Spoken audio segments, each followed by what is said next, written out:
Welcome to cook with Gowthi. இன்றைக்கி வாழைக்காய் fry எப்படி பண்ணலாம்ட்டு பார்க்கலாம். வாழைக்காய் கழுவிட்டு ரவுண்டாக கட் பண்ணி எடுத்து வச்சுக்கோங்க. நெக்ஸ்ட்டு பாத்திரமில் மாற்றிட்டு ஸ்டவ்வில் எடுத்து வைங்க. உங்களுக்கு தேவையான அளவு தண்ணி அப்போவே ஊற்றி வச்சுக்கோங்க. அப்போ தேவையான அளவு உப்பு போட்டுக்கோங்க.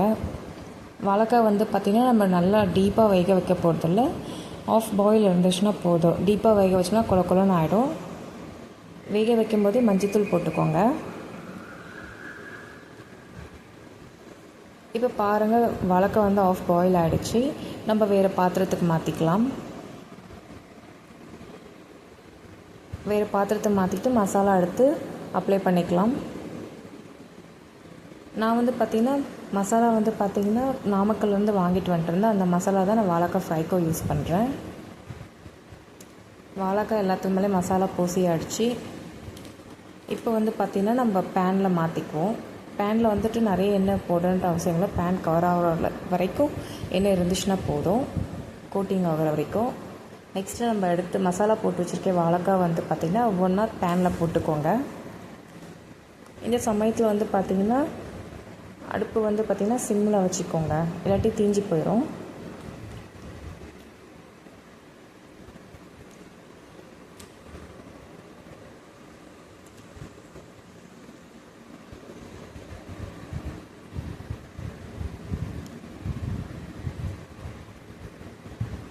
எல்லாம் போட்டதுக்கப்புறம் ஒவ்வொரு வாழைக்காவாக பார்த்திங்கன்னா திருப்பி விடுங்க, இல்லாட்டி தீஞ்சு போயிடும்.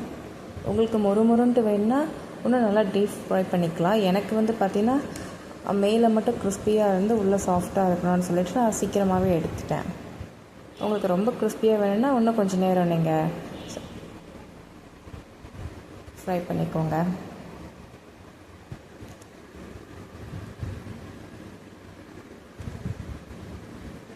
இப்போ பாருங்கள், நல்லா ஃப்ரை ஆகிடுச்சு.